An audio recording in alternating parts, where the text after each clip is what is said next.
Well, good morning.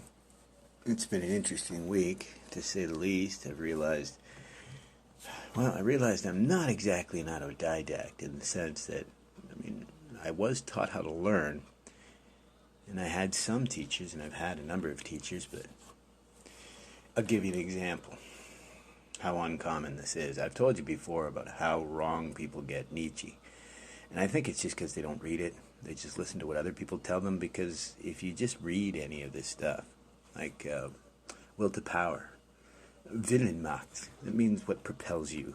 Read Beyond Good and Evil. If you don't understand Nietzsche, he wrote that book because he realized people didn't understand him. So the example this morning is I'm just flipping through Instagram, and I follow a couple of quote things. Just, it brings things to mind for me. It's kind of cool. So this morning it was Seneca, and it was one of his quotes, and don't give me too much trouble if it's not Seneca, but it's the idea behind it. It's a quote I've heard before, and I haven't double-checked it. The quote goes that to the common people, they hold religion to be true. To the wise, they hold it to be false. And to the leaders or your political cadre, they consider religion to be useful. And I find it funny because most people are going to take it at face value and not read what is meant to be taught, the lesson. Because the true lesson is the tetralemma. It is the chatascoti. It might be A, it might be B, it might be C, it might be a combination of all the above, or it might be none.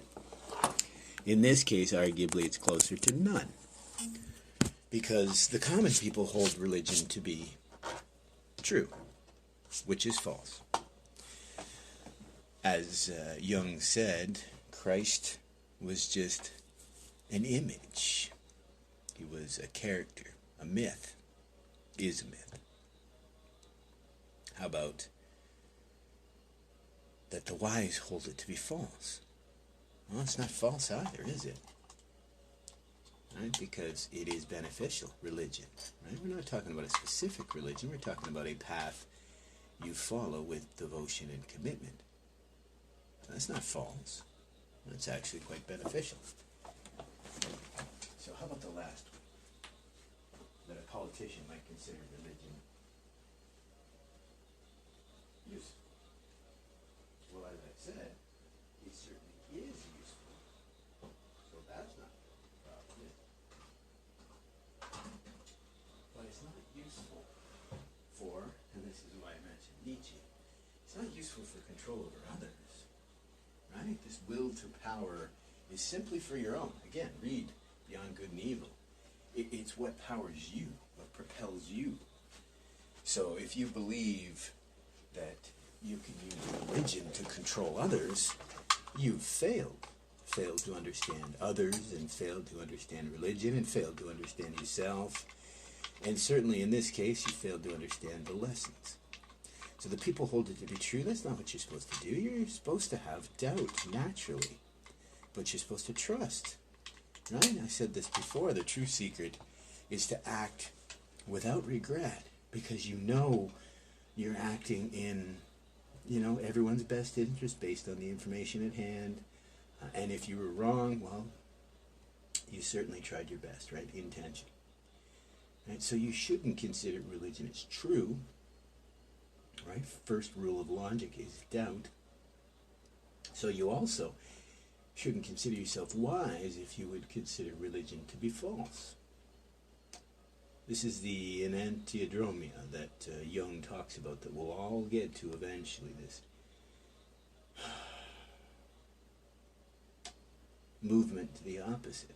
Me, I used to be quite devoutly atheist. I've explained this before. I wasn't anti-everything, but I was against the theist idea. I was more like Spinoza or Emerson. But as time went on, I became more agnostic, unsure. And I haven't really changed from that position, but I am very certainly right in the middle of the camp. Maybe it is, maybe it isn't. But it goes so far as Vedanta. I find myself in the Vedanta camp, that I see the unity in all of these faiths, these religions, these protocols, these philosophies. I see no difference between the systems that are seeking for individual liberation, for a collective unity, what have you. These ones that are truly looking to benefit others and treating others as equal. In fact, most of the religions see it that way. It's just man has kind of denatured some of them over time. If you actually go back to the source material, the vast majority of them speak to this unity of well, I mean, I don't know what's politically correct to say, but our culture, our humanity. And I don't know if this relates, but there was an interesting discussion recently on identity politics. And I've talked about this for a while, and I feel that the real failure is being missed. Identity politics is finally being criticized for the fact that it's arbitrary, it's theater. It is a fiction, but it's not a happy fiction, as Jung once recommended. The problem is our disconnection from each other, from ourselves, from our true identities, our culture. As I said to the wife yesterday, as a Canadian, our Prime Minister said there was no Canadian identity, and I just was aghast at that, because we've had many famous Canadians write about this. There certainly is a Canadian identity, and if that lies strictly in an ethos, that would be fine, but it doesn't. Right? It's not just how we think and how we feel. There is an identity that is Canadian, but it is not as easy to put together as, say, some sort of arbitrary, invented identity in your head. Because the Canadian identity was much closer to that via negativo that I mentioned before. The Canadians identify who and what they are by identifying what they're not. But it goes deeper than that. The average Canadian, the average person, human, is made up of so many little disparate parts. I've talked about this myself. Growing up here, speaking English and French, having a background very strongly identifying with the Irish, but also, I've mentioned my background going all the way back to the Comte d'Eon, related, marrying the daughter of the Comte d'Eon, in France, serving in France, going back to Ireland, developing an entire new naming convention for Irish culture. All that is my family's identity, our background, our culture. But on my mother's side, very English, lots of identity in there as well. On my father's side, on the other side, my grandmother being Indigenous native, she had to give up her identity, which is really, truly sad, in the culture and in legal status. My grandmother had to give up all rights to being a native as the daughter of a chief, locally too, which is sad, to marry my grandfather. Beautiful lady, because, gosh, great compassion to try to help this. Decorated vet. I was very severely traumatized by the war. So she did go a long way to help the man. Right? So there's an identity as well. An identity of service. My family have served our country for generations. I attempted to serve, but they told me my marks weren't high enough for the Royal Military College. Invited me to join the infantry at the time, when supposedly the army was just a mess, cutbacks and all that sort of jazz. So I just turned my back on that identity, right? Being the first in my family to not have served. But to a certain extent, I've realized recently I tried to join the Royal Military College. I was in cadets. I tried to join the reserves more than once, right?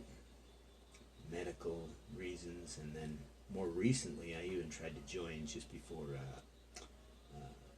our pandemic that was coming through.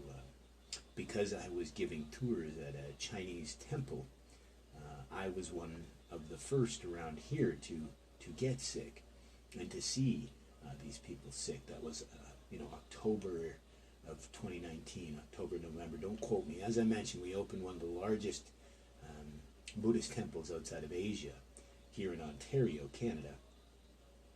Wu Tai Shan is what it's called. And so we had tens of thousands of people from around the world come in. And after we opened Wu Tai Shan, we had a special program here in southern Ontario at another temple museum complex. And so we had hundreds and hundreds of monks from all over, mostly from mainland China, came over, and we gave them tours through all of, we had all sorts of antiquities in this museum. It was really quite beautiful. I think I've mentioned this one story too. One of the most senior monks of these tours. I was asked when they were doing tours. I initially thought that I was asked to give these tours as what's called a white monkey. I thought it was because I was Western. There was very few of us that were involved, and I was told one of the big reasons was because they didn't see most Westerners as devout practitioners of Buddhism, because they felt they were tainted by Christianity. Now, as me not being tainted by Christianity per se, but the real truth is an open mind. I've always had an open mind, and I've mentioned this before. Buddhism fit the bill for my traumatic childhood, my experience. It helped me survive a narcissistic mother and an abusive father. Never mind, a brother that was no better, and a very cold and distant grandmother, but I loved her very much. We shared more in common than the rest of the nightmare in the family. But this one monk, he thought it was pretty cool, right, walking around, and I was showing him around. When I found out the reason why is because I understood the stuff better than the majority of their own tour guides. Because when I first started giving tours in this temple, this Chinese temple, but Chinese, it's a mix, but it's mostly Chinese. We had lots of Indians come, Vietnamese, Koreans, right? It was a blend of Chan and Guanyin sect. So it attracted Zen practitioners, and it attracted Devi, goddess worshippers of all sorts of different sects. But as I said, we're giving a tour. We're up in one of my favorite levels. In this level, we have a Chenrezig statue, many-armed, brass gold statue of Avalokitesvara, Guanyin Chenrezig in Tibetan. It's the Bodhisattva of compassion. It's the Buddha that reincarnates as the Dalai Lama. One of her dimensional bodies could be considered. Androgynous, obviously, but we tend to show her as female. But anyways, it's really quite interesting. This floor is more about Avalokitesvara, right? Guanyin, all these different statues and old texts, but mostly the tours revolves around these statues.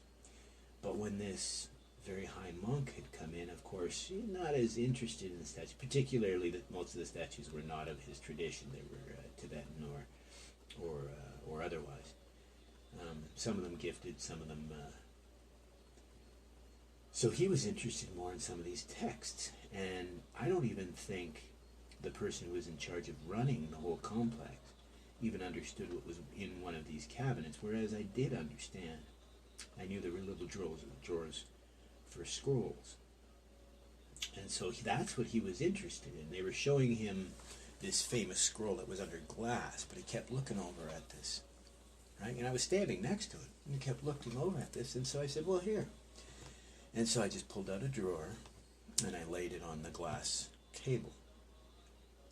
Didn't touch it, just the drawer. And the monk took out the scroll, and would you believe that it was a scroll written by his teacher? So for him, that was, oh my gosh, look at that. That is the Dharma, right? So they all were just in awe, and they were arguably freaked out at this, right? This person who they considered an outsider, who had a deeper connection to what they considered transcendent. And this monk who, again, the cliche or the common thought would be that he would see me as other, not as a member of the group, didn't even hesitate to see me as a member of this global Sangha, maybe even one with a little more oomph, right? Because after that, things kind of changed. They actually brought in, like I said earlier, they brought in some tour guides to test me out, to see if I knew what I was talking about, and they ended up actually asking me questions, and I ended up being kind of a mentor to most of the tutors, most of the tour guides, because there was these questions that they couldn't get answered in their own culture, because the example would be, say, the Devis, the Ashuras. In their culture, these gods, for some reason, are looked up to, same as these arhats. The problem is these gods in the Buddhist pantheon are not meant to be looked up to. They're actually a failure of enlightenment, in a sense, because they're stuck on the path because of ego, or because of arrogance, or because of desire to be worshipped, or whatever it might be. It's a lesson that you can be a very powerful being indeed, and still be delusional, and still need a tremendous amount of work to fix yourself and to understand, to know thyself. And sometimes great powers can actually make things worse, right? And so things kind of changed. They brought in the abbot to meet us, and he was really quite excited, and he'd heard about us, my wife and I. And then so what I'm getting at here, how identity can be arbitrary, but the meaning doesn't change. So that first Dharma recognition meant very little to me, because I knew it was pure chance. Like, at least for me, I don't believe that my hand was divinely inspired to pull out that particular scroll. But a different experience, another Dharma recognition experience, did provide me with that certainty. So another experience is we were sitting teaching meditation to a group of Western students, a mixture of Chinese and Western. So the Chinese monk was speaking Chinese, and I did my best to translate where she had trouble. And so because this class had gone so well, she was really chuffed. She said, hey, I want to teach you guys a little secret. Again, remember, this particular sect, I don't know if they're even encouraged, let alone maybe discouraged from teaching meditation to them. But that's another whole separate discussion. She said, I'm going to teach you a mudra, which is hand movements. And she said, I'll teach you the mudra of Amitabha, which is Amitabha, the God of light, the God of infinite life. I guess you'd call kind of like an Adi Buddha, like a primordial Buddha, like one that predates all of the pantheon that we know of. So it's one of the really earliest. So it's not like I wouldn't have come across it, but Amitabha was never one of my Buddhas. It's weird. But I knew what the mudra was. Right? As she was explaining the mudra, right? She was just explaining how you put your fingers together here.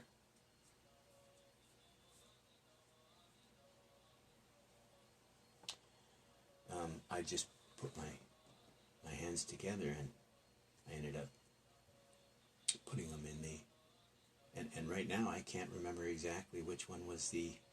Now remember, I've read hundreds of books since this incident, because I wasn't able to really read back then. right? Like if I were to read, say, the Lankavatara, I'd have to listen to it a few times in the audiobook. Then I would try to read sections as best I could. Right, that's the way it used to be. Now, recently, I found that I can blast through a book in less than a day. So it kind of shows this identity, right? This narrative theory that we need to work on. I allowed others to tell me that I was horribly deficient in so many areas, when in actuality, I just mentioned recently I pulled out my test. My test was when I was at 16 years, 7 months. And I tested on the top few percentile in a few areas. I was actually superior in a number of areas and average in others. So that the psychiatrist, I believe he was, I actually went to school with his daughter. That's how I know a little bit more about this guy that tested me. And we spent hours doing this. He actually said in his assessment that that's why he was sure I had a disability, a learning disability, some sort of deficiency. Because he said it was the differential between areas I was extremely good in, high functioning, versus areas I was just average.